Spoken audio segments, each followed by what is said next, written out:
ke alam yang terang benderang, dari alam kebodohan ke alam yang penuh dengan ilmu pengetahuan seperti yang kita rasakan pada saat ini.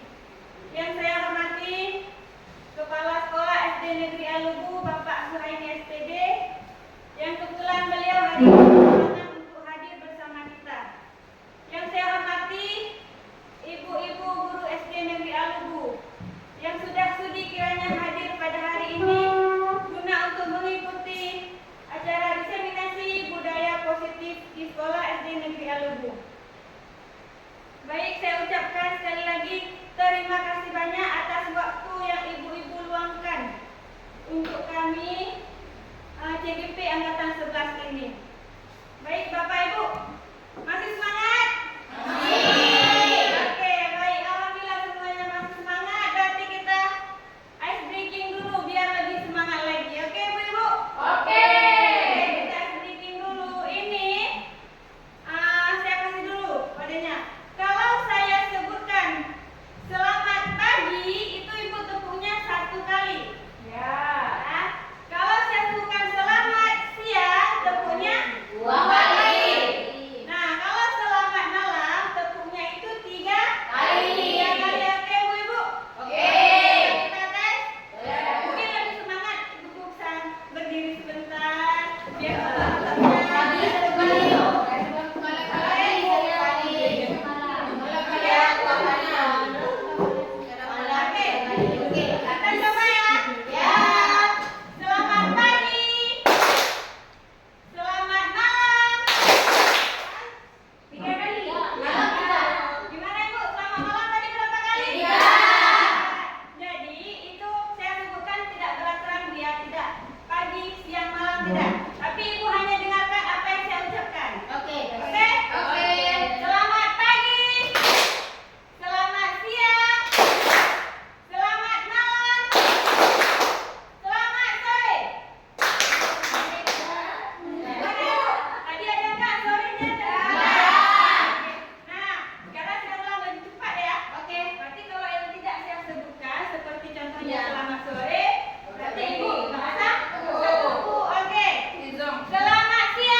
Semuanya sama-sama konsentrasi, tepuknya itu akan seirama, ya kan? Tidak ada di sini udah tepuk, di sana udah diam. Nah, baik Ibu. Jadi sekarang pada hari ini ingin saya jelaskan bahwa kami di sini sebagai CGP Angkatan 11, baik saya maupun Ibu Husna, kami sama dengan Ibu. Kami tidak ada, maksudnya tidak ada lebihnya kami daripada Ibu, tidak. Kita di sini sama-sama. Kami di sini hanya diamanahi untuk menyampaikan diseminasi budaya positif. Kami di sini sama dengan Ibu, tidak. Kami lebih hebat, tidak. Jadi kami ini hanya men-sharing saja. Hanya men-sharing apa yang sudah kami dapat selama beberapa bulan mengikuti pendidikan calon guru penggerak ini, Bu. Jadi kami mohon doanya seperti dikatakan Bu Husna tadi, semoga kami lulus menjadi DP. Amin. Nantinya dihilangkan, jadi status kami tinggal guru penggerak. Dan insya Allah kita akan sama-sama menggerakkan sekolah kita ini. Jadi semoga kami nanti bisa jadi motivasi untuk ibu-ibu yang nanti akan mengikuti CGP juga. Jadi jangan takut Ibu. Ya, Ibu bisa lihat kami sekarang. Kami masih sehat, alhamdulillah.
menjadi ibu Ambar.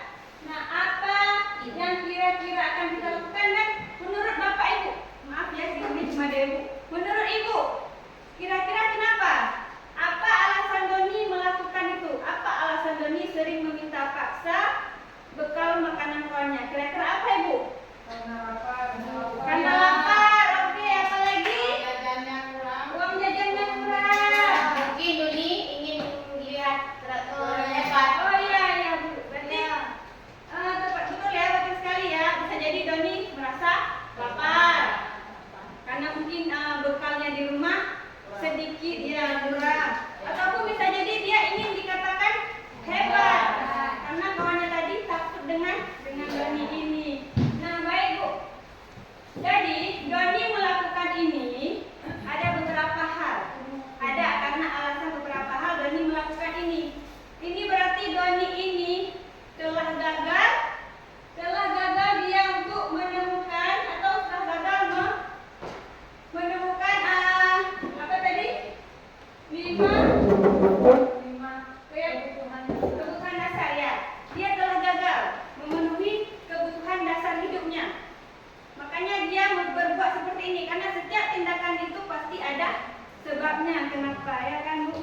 Jadi ketika anak didik kita melakukan kesalahan atau dia melanggar nilai-nilai kebajikan yang sudah ditentukan di sekolah, berarti dia ini telah gagal menemukan apa tadi kebutuhan ya. Setelah dasar dia telah gagal menemukan 5 kebutuhan dasarnya. Nah di sini Bu, apa sih kebutuhan dasar manusia itu? Nah, tidak hanya murid, kita juga sebagai guru punya kebutuhan dasar. Tidak hanya murid kita juga saat ini sedang berupaya mewujudkan kebutuhan dasar kita. Nah, apa itu kebutuhan dasar? Nah, menurut ini Dr. William ini adalah salah satu psikologis dari Amerika Serikat. Dia mengatakan bahwa kebutuhan dasar itu ada 5. Ada 5 kebutuhan dasar. Yang pertama yaitu ada kebutuhan dasar bertahan hidup. Nah, ada kebutuhan dasar bertahan hidup. Kemudian ada kebutuhan dasar cinta kasih dan rasa ingin diterima. Kemudian ada lagi kebutuhan dasar akan penguasaan. Ada juga kebutuhan dasar akan kebebasan dan ada juga kebutuhan dasar akan kesenangan. Nah, baik Bapak Ibu. Jadi sekarang lanjut ini.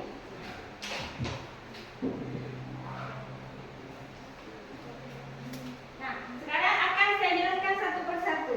Apa itu kebutuhan bertahan hidup dan apa itu kebutuhan kesenangan atau rasa ingin tahu, ingin disenangi. Oke?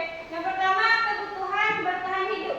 Nah, kebutuhan bertahan hidup ini merupakan kebutuhan yang bersifat fisiologis untuk bertahan hidup. Misalnya kesehatan, makanan, kemudian ada rumah. Ini adalah kebutuhan bertahan hidup. Nah, ini adalah kebutuhan yang paling utama pada diri kita. Nah, ketika Doni seperti kasus tadi, ketika Doni dia mengatakan kalau dia merasa lapar, berarti dia itu sedang memenuhi kebutuhan dasar hidup ini, yaitu bertahan hidup. Karena dia merasa lapar, makanya dia mengambil bekal makanan kawannya. Nah, kemudian kebutuhan akan kasih sayang dan rasa diterima. Kebutuhan akan kasih sayang dan rasa diterima. Pada umumnya anak-anak yang memiliki kebutuhan dasar kasih sayang dan rasa diterima yang tinggi ingin disukai dan diterima oleh lingkungan yang baik. Nah, ketika anak-anak dia memerlukan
bisa saya ikutin tanah. Di sini anak-anak juga ada kebutuhan penguasaan namanya. Jadi ketika dia ingin melakukan sesuatu, dia ingin diakui kalau dia memang lebih baik dari kawan-kawan yang lainnya, gitu ya Bu. Kemudian yang keempat ada kebutuhan akan kebebasan. Nah, kebutuhan akan kebebasan, anak-anak dengan kebutuhan kebebasan yang tinggi menginginkan pilihan. Mereka perlu banyak bergerak, menyukai hal-hal yang baru dan menarik, dan suka mencoba-coba. Anak-anak akan merasa mampu mengekspresikan diri secara mandiri, tidak tergantung pada orang lain, dan tidak mudah dipengaruhi oleh orang lain. Nah, anak-anak yang ingin memenuhi kebutuhan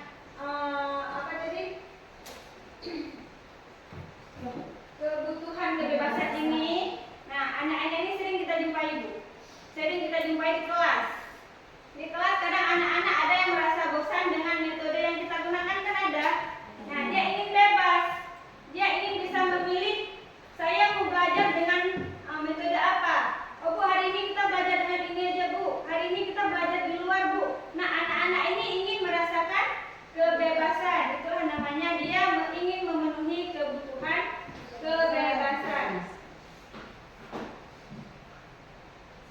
Oke, kemudian yang terakhir ini ada kebutuhan akan kesenangan. Oke Bu, kebutuhan untuk mencari kesenangan, bermain dan tertawa. Biasanya anak-anak suka bermain. Saat mereka bermain, mereka secara tidak langsung mempelajari keterampilan hidup yang penting. Nah, kebutuhan akan kesenangan ini hampir kalau kita lihat di sekolah itu hampir semua, baik itu kelas tinggi maupun kelas rendah. Kalau kesenangan ini emang semua anak-anak butuh ya Bu ya, butuh, karena biar mereka tidak merasa bosan di sekolah. Jadi inilah kita sebagai guru, bagaimana caranya kita menciptakan pembelajaran di kelas kita ini menjadi menyenangkan. Jadi anak-anak ini akan betah di kelas dengan kita.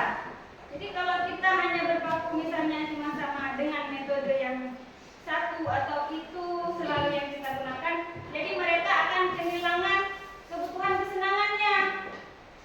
Karena mereka kalau sudah senang, itu dengan mudah apa yang kita sampaikan itu akan masuk Bu dengan cepat, karena itu sesuai dengan kesenangan mereka. Nah, baik Bu, dari kelima kebutuhan dasar manusia tadi, nah kita balik lagi ke kasus Doni tadi. Nah, kasus Doni tadi di sini kelima dari kebutuhan dasar itu, kalau kita masukkan ke dalam kasus Doni, yang pertama, kalau seandainya Doni menjawab ia lapar, berarti dia sedang memenuhi kebutuhan apa? Kebutuhan bertahan hidup. Nah, karena dia merasa lapar, berarti dia sedang memenuhi kebutuhan bertahan hidupnya. Kemudian apabila jawaban Doni karena ia senang temannya jadi memperhatikan dia, berarti Doni ini memerlukan kebutuhan kasih sayang, karena dia ingin diperhatikan atau ingin diterima. Kemudian apabila jawaban Doni merasa hebat karena temannya jadi takut dan menuruti keinginannya, berarti Doni memerlukan kebutuhan penguasaan. Ya, kebutuhan penguasaan seperti yang saya jelaskan tadi, yaitu dia ingin diakui kalau dia itu lebih hebat. Maka di sini berarti Doni dia sedang memenuhi kebutuhan penguasaannya. Kemudian apabila jawaban Doni karena dia merasa bosan, berarti Doni memerlukan kebutuhan kebebasan. Nah, bisa jadi gini Bu, kenapa tadi Doni mengambil bekal kawannya? Bisa jadi dia bosan dengan bekal yang dibawa orang tuanya. Bisa jadi kan dia bosan menunya itu aja. Jadi dia perlu kebutuhan akan pilihan, dia bebas. Mungkin dia di rumah tidak bisa menentukan, Bu, saya hari ini mau lauknya ini, saya hari ini mau lauknya itu. Jadi mungkin itulah dia ingin merasa kebutuhan itu untuk memilih. Makanya dia mungkin sering mengganggu atau mengambil mengambil bekal dari kawannya. Kemudian apabila jawaban Doni karena iseng dan ia menikmati ekspresi wajah temannya yang kesal karena diambil makanannya, berarti dia itu sedang memenuhi kesenangannya. Ada Bu ya, anak kita ya ada yang senang mengganggu kawan. Bahkan melihat kawannya nangis dia senang. Banyak yang seperti itu emang kenyataan ya Bu ya. Kenyataan anak-anak yang iseng seperti itu berarti dia sedang memenuhi kebutuhan kesenangannya. Karena kita semua ini masing-masing dari 5 kebutuhan tadi kita semuanya perlu memang. Selain dari bertahan hidup, perlu ada mungkin yang tidak nampak. Makanya di sini kita sebagai guru harus bisa melihat Bu. Melihat kira-kira anak ini dia sedang memenuhi kebutuhan yang mana. Makanya di sini perlu yang namanya kita seorang guru memahami karakter masing-masing peserta didik. Untuk inilah tujuannya tadi, untuk kita memahami siswa ini dia membutuhkan kebutuhan yang mana, kebutuhan hidup yang mana yang harus kita penuhi untuk dia. Jadi kalau kita sudah menguasai itu, sudah memahami, jadi kita akan mudah ketika kita memberi pembelajaran di dalam kelas. Baik Ibu, kemudian saya lanjutkan untuk yang kedua itu ada 5 posisi kontrol. Nah ini ada 5 posisi kontrol untuk kita sebagai guru, baik itu kita sebagai guru, mau di rumah ataupun di masyarakat. Di sini yang pertama itu adalah ada posisi kontrol yang namanya penghukum.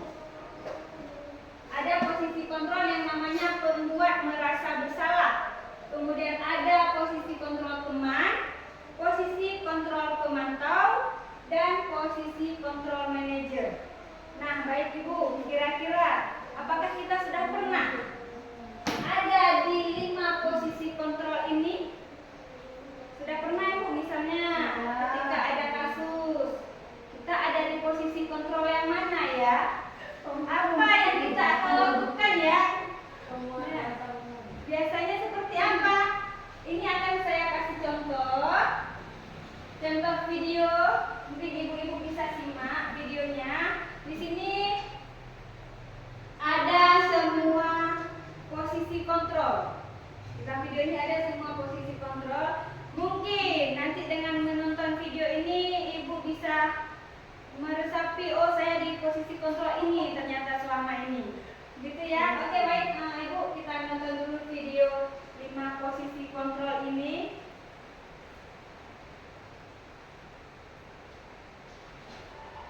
Pertama Ibu, posisi pembuku.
Tadi yang pertama itu posisi sebagai penghukum. Nah, kalau posisi sebagai penghukum berarti dia berbentuk hukuman. Ya kan, dia berbentuk hukuman. Otomatis anaknya akan merasa ya sakit hati, dan itu kita takutkan akan berakibat ya jangka panjang. Dan kemudian tadi kita bisa lihat di video ini, ibu ada mengeluarkan kata-kata malas sekali kamu. Iya, berarti itu kan ada juga tadi awas ya. Nah, itu kan bentuk ancaman.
merasa bersalah. Oke, ini bisa jadi ada positifnya dan bisa jadi ada negatifnya. Jadi positifnya tadi mungkin si guru ini dia berkata dengan lemah lembut. Di sini mungkin si murid tidak akan merasa sakit hati. Ini mungkin positifnya begitu karena tidak ada kata-kata kasar. Tapi negatifnya apa, Bu? Negatifnya bisa jadi si siswa ini dia merasa bersalah, dia minder karena dia tadi merasa telah mengecewakan gurunya. Nah, di posisi kontrol yang kedua ini ada positifnya dan ada negatifnya. Baik, yang ketiga, posisi teman.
Oke, Bu, ini berarti posisi kontrol yang ketiga yaitu sebagai teman. Nah, di sini emang bahasanya lembut sekali, bahasanya bagus sekali karena dia mengobrol dengan muridnya seolah-olah mengobrol dengan temannya. Jadi bahasanya pun lebih bagus.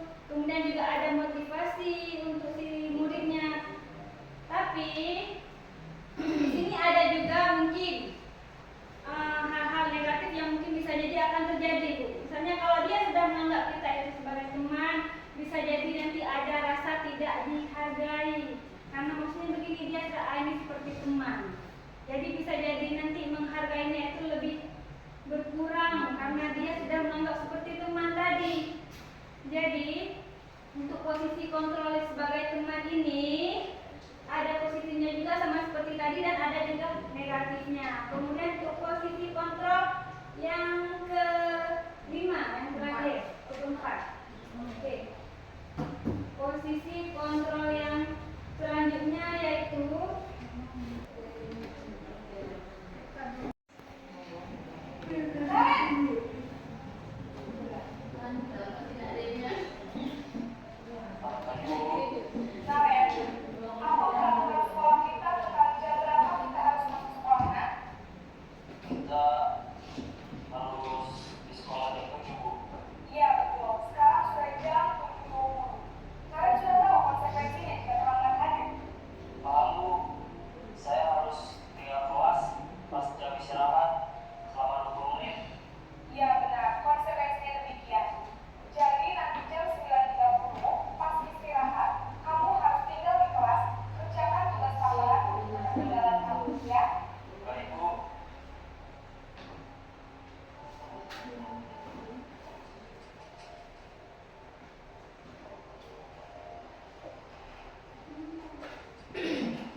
Nah, di sini guru ini selain mengingatkan keyakinan kelasnya, dia juga mengupayakan si murid ini menemukan solusinya sendiri.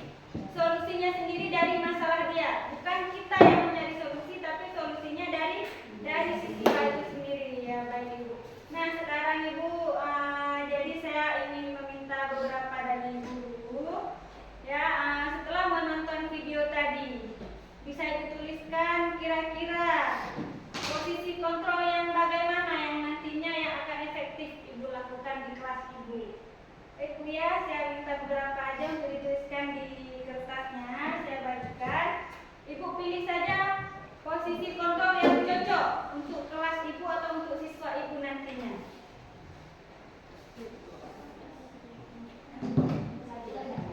Satu aja. Mana waktu?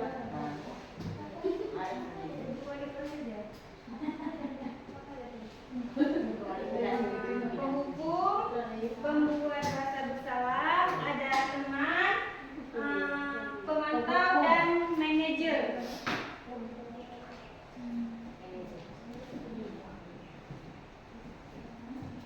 Ada posisi kontrol sebagai penghukum, yang tadi yang kita kasih hukuman untuk anak-anak kalau dia berbuat salah. Kemudian ada sebagai pembuat rasa bersalah, kita membuat dia merasa bersalah atas apa yang sudah dilakukannya. Kemudian ada posisi teman. Ketika menyelesaikan masalahnya, kita mengobrol dia dari hati ke hati sebagai teman. Kemudian ada pemantau. Pemantau di sini kita meyakinkan keyakinan kelasnya, kemudian kita menanyakan apa konsekuensi dari kesalahan yang sudah dia buat. Kemudian yang terakhir itu sebagai manajer. Nah, sebagai manajer di sini dia hanya menanyakan keyakinan kelas, kemudian si siswa ini akan mencari solusinya sendiri. Apa yang harus dia lakukan? Nah, menurut Ibu, kelima posisi kontrol ini posisi mana yang akan efektif nantinya kita terapkan di kelas kita atau di sekolah kita? Boleh? Boleh Ibu, mungkin kalau ada siap boleh didempelkan ke depan, nanti akan saya bacakan.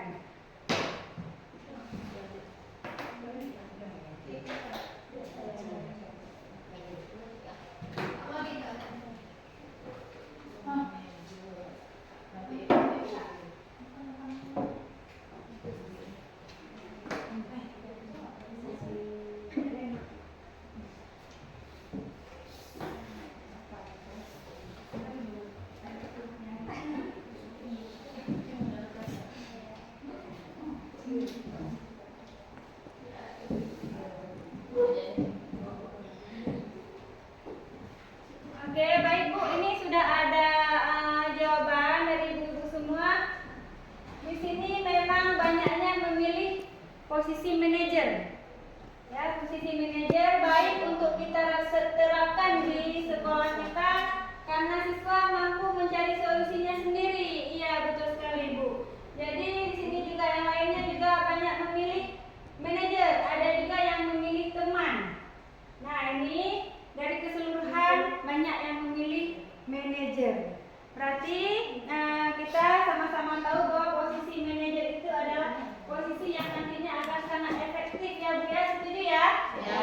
Akan sangat efektif untuk kita terapkan untuk anak-anak kita. Baik, kita lanjutkan lagi.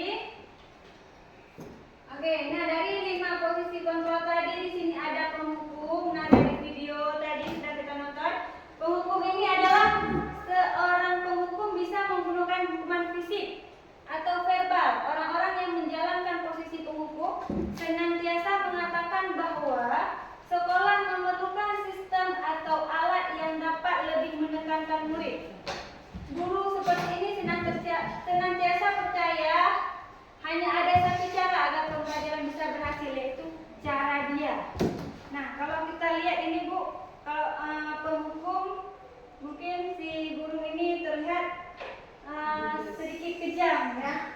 Hanya cara dia yang betul berarti, yaitu dengan menghukum. Kemudian ada pembuat merasa bersalah. Nah, pembuat merasa bersalah pada posisi ini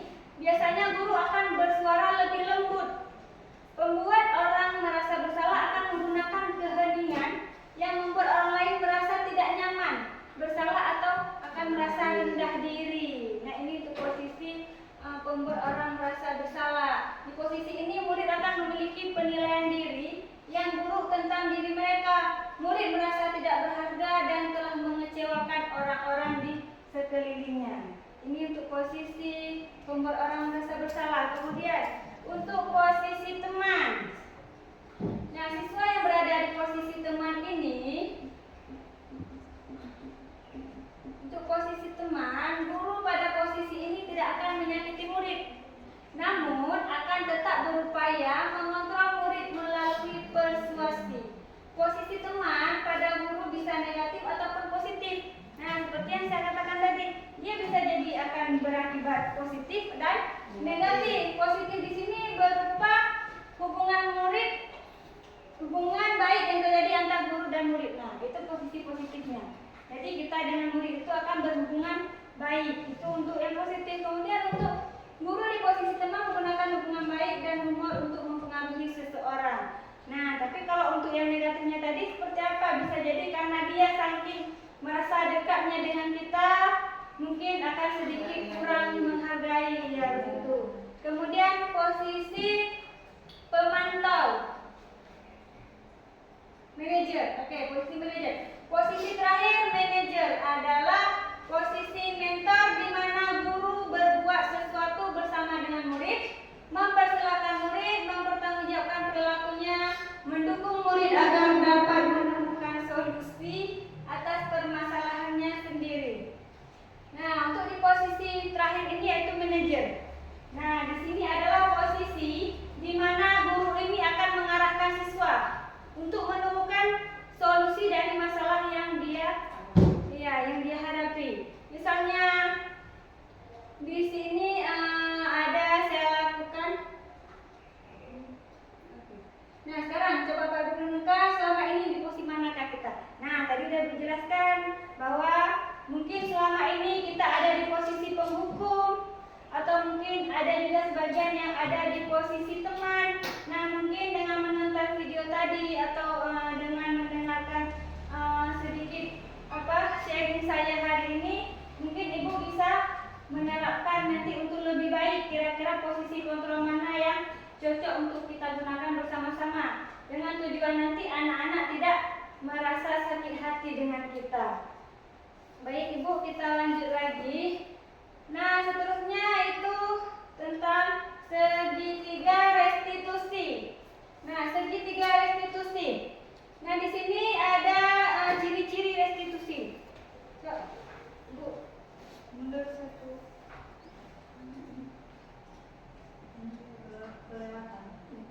Baik, segitiga restitusi. Nah, kita perlu tahu dulu apa itu restitusi. Nah, restitusi adalah proses menciptakan kondisi bagi murid untuk memperbaiki kesalahan mereka sehingga mereka bisa kembali pada kelompok mereka dengan karakter yang lebih kuat. Nah, di sini itu proses menciptakan kondisi bagi murid untuk memperbaiki. Ini restitusi, memperbaiki kesalahannya. Bukan menghukum dia dengan kesalahannya, tapi memperbaiki kesalahan yang telah dia perbuat. Nah, di sini ciri-ciri restitusi. Itu yang pertama, restitusi bukan menebus kesalahan, namun bagaimana memaknai kesalahan menjadi suatu pembelajaran. Nah, ketika anak-anak berbuat kesalahan, itu bukan kita suruh anak-anak menebus. Selain dari menebus kesalahan, dia juga akan bisa menjadikan kesalahannya itu sebagai pembelajaran untuk dia sendiri. Nah, di sini bedanya restitusi. Kemudian restitusi adalah tawaran, bukan paksaan. Nah, kalau hukuman sering itu paksaan ya. Kamu salah, kamu harus ini. Tapi kalau restitusi itu tawaran. Nah, kira-kira kamu sudah berbuat ini, ataupun keyakinan ini sudah kamu langgar, apa yang harus kamu lakukan? Nah, di situ ada tawaran, bukan langsung hukuman. Kemudian restitusi menuntut untuk melihat ke dalam diri. Kemudian restitusi mencari kebutuhan dasar yang mendasari tindakan. Restitusi fokus pada karakter bukan pada tindakan. Restitusi fokus pada solusi. Restitusi mengembalikan siswa yang berbuat salah pada kelompoknya. Nah, baik Ibu, jadi di sini ada video kasus yang saya selesaikan dengan menggunakan segitiga restitusi. kita nonton sama-sama. Mungkin untuk kasus yang pertama ini yaitu siswa yang datang terlambat. Nah, di sini dia datang terlambat. Nah, ini saya selesaikan dengan menggunakan segitiga restitusi. Mungkin Ibu sebentar. Nah, untuk menyelesaikan dengan cara restitusi ini itu ada langkah-langkahnya. Yang pertama yaitu menstabilkan identitas. Itu langkah yang pertama untuk menyelesaikan kasus anak-anak dengan menggunakan segitiga restitusi. Yang pertama menstabilkan identitas. Itu untuk langkahnya. Nah, teori kontrolnya kita semua akan melakukan hal yang terbaik yang bisa kita lakukan. Kemudian langkah yang kedua itu ada validasi tindakan yang salah. Validasi tindakan yang salah itu maksudnya yaitu setiap perilaku pasti ada alasan. Kemudian yang ketiga menanyakan keyakinan. Dengan teori kontrolnya itu kita semua memiliki motivasi internal. Nah, jadi ketika ada kasus kita selesaikan menggunakan segitiga restitusi ini dengan 3 langkah. Baik Ibu, kita simak dulu kasus yang saya tangani. Itu yang pertama itu kasus siswa yang datang terlambat.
Jadi saya menerima laporan dari guru piket bahwa dia seringkali telat datang sekolah.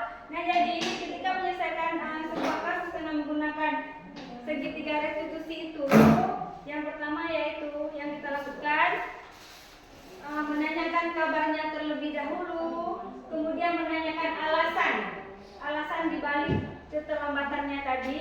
Kemudian setelah kita menanyakan alasan segala macam, kita akan menanyakan kembali ke siswa itu keyakinan keras mana yang harus dia langgar, yang sudah dia langgar, dan apa yang harus dia lakukan. Jadi solusinya bukan dari kita, tapi dari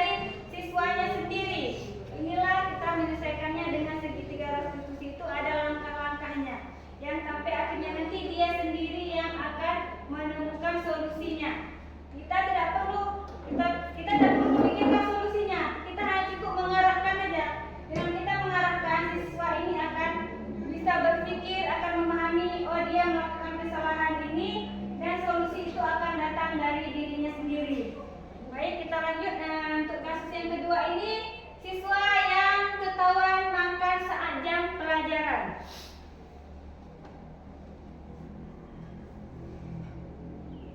Oke, bisa diputar Ibu videonya. Waalaikumsalam. Kabarnya hari ini? Baik, Bu. Hari tahu nggak kenapa dipanggil hari ini? Tahu, Bu, karena saya melakukan kesalahan. Iya.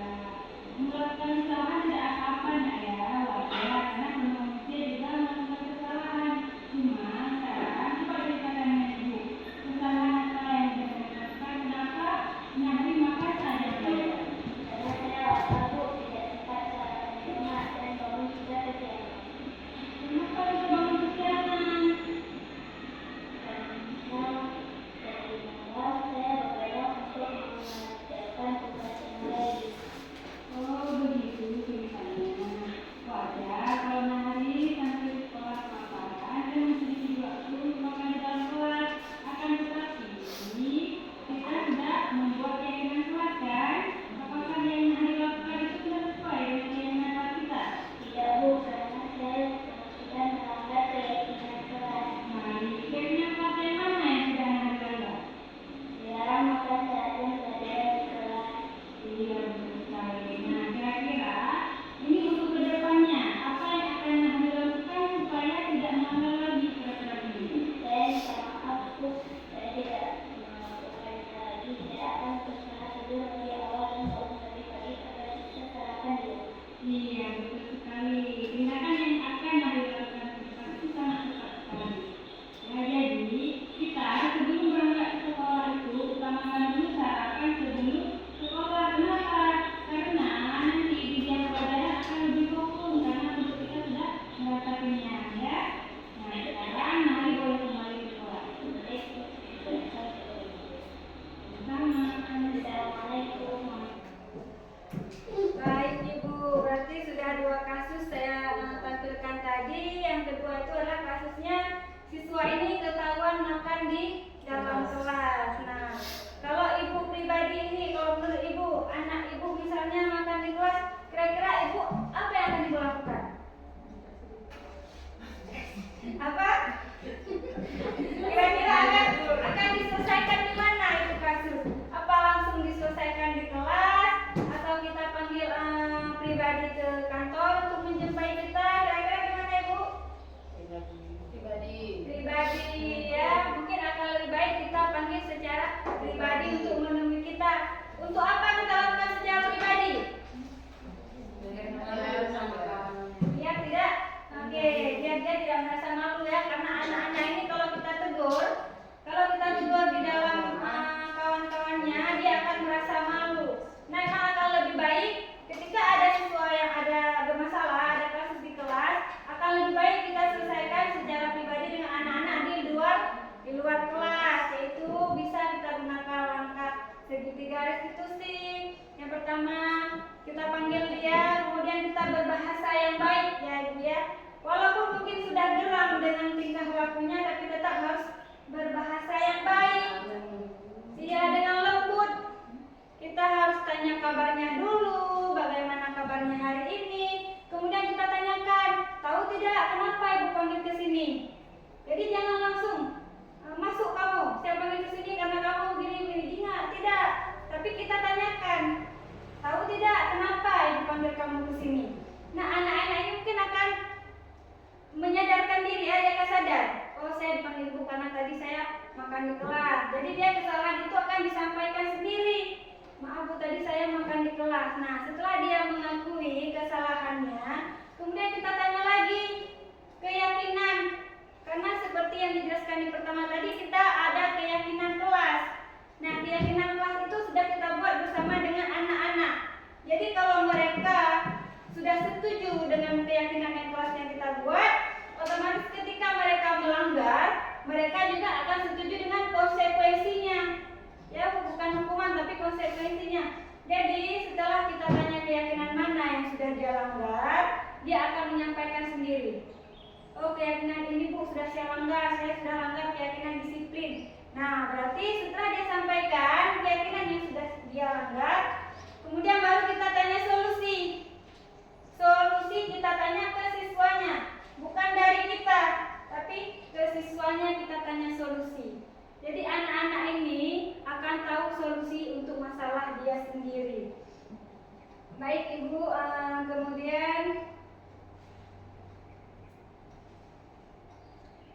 kemudian setelah kita menonton video masalah dengan menyelesaikan masalah dengan 3 restitusi tadi, nah sekarang apakah ada dari ibu-ibu mungkin yang ingin men-share, mungkin pernah ada kasus-kasus yang hampir serupa dan ibu menyelesaikan dengan cara seperti apa? Ada mungkin ibu pernah mengalami mungkin kasus seperti yang saya alami, atau mungkin ada yang ingin ditanyakan? Baik, silakan ibu, kalau ada yang ingin ditanyakan boleh. Silakan tentang 5 posisi kontrol ataupun tentang kebutuhan dasar manusia tadi. Silakan ibu.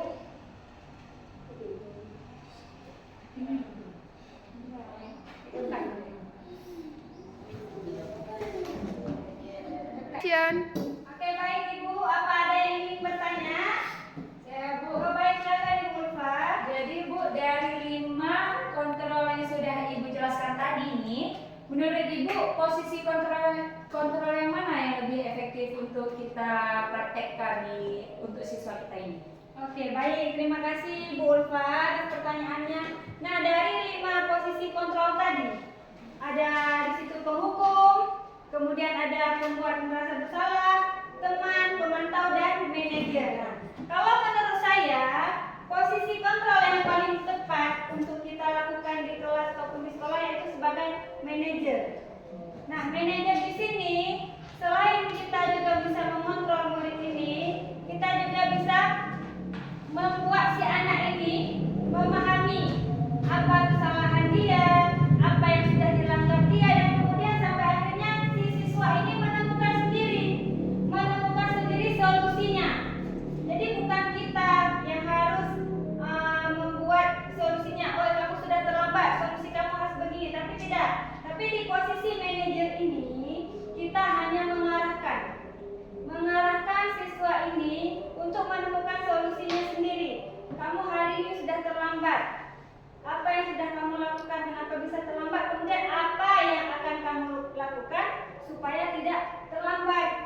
Nah, begitu untuk posisi manajer. Nah, kalau menurut saya posisi manajer ini posisi yang tepat kita gunakan untuk kita terapkan di kelas maupun di sekolah kita. Baik, bagaimana Ulfa? Bisa dipahami? Ya bisa Bu, terima kasih. Baik, selanjutnya masih ada yang ingin bertanya? Baik, silakan Ibu Fatia. Ya, dalam praktek segitiga restitusi tadi kan ada beberapa pertanyaan Ya. yang ditanyakan siswa. Untuk pertanyaan itu sendiri, apakah harus sesuai seperti di dalam video tersebut atau ada kriterianya? Oke, baik. Jadi untuk segitiga restitusi tadi, tiga segitiga restitusi tadi, nah ini kan.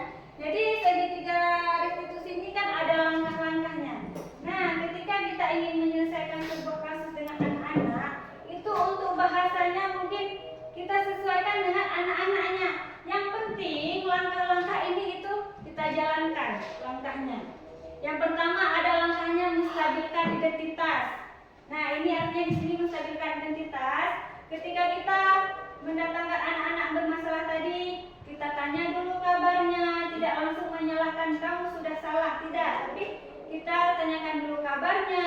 Kemudian kita tanya, tahu tidak kenapa ibu panggil ke sini?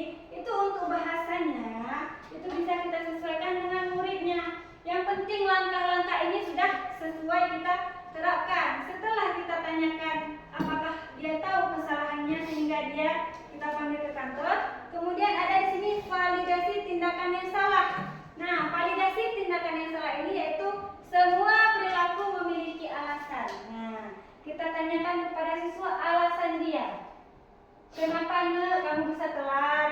Kenapa kamu bisa makan di kelas? Ataupun kenapa kamu bisa menyontek? Jadi kalau untuk bahasanya itu anak-anaknya. Yang penting langkah-langkahnya tadi. Langkah-langkahnya tadi itu harus kita lakukan. Kemudian untuk yang ketiga itu menanyakan keyakinan. Nah, setelah anak-anak ini dia memiliki alasan, karena memang setiap anak itu memiliki alasan. Nah, kemudian baru kita tanyakan keyakinan. Karena keyakinan itu sudah kita buat sebelumnya. Dari pertama keyakinan itu sudah ada. Nah, ketika keyakinan itu sudah dilanggar, maka kita tanyakan kembali. Nah, setelah kita tanyakan kembali keyakinannya, kita juga akan mengarahkan dia untuk bagaimana caranya supaya dia tidak melanggar lagi keyakinan itu. Nah, begitu caranya Ibu Fatia. Jadi untuk bahasanya mungkin diatur atau tidak itu dari gurunya.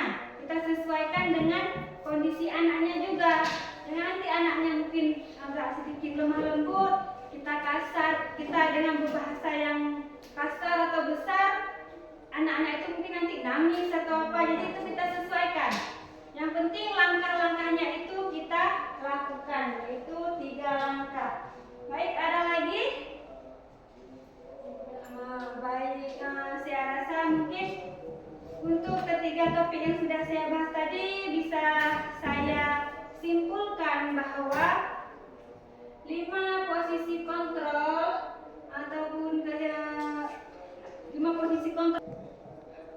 Oke, baik Ibu, kalau tidak ada lagi pertanyaan, jadi dari ketiga topik yang saya bahas tadi bisa saya simpulkan, yaitu yang pertama tadi kebutuhan dasar manusia. Kita sebagai guru harus bisa memahami kebutuhan dasar peserta didik kita.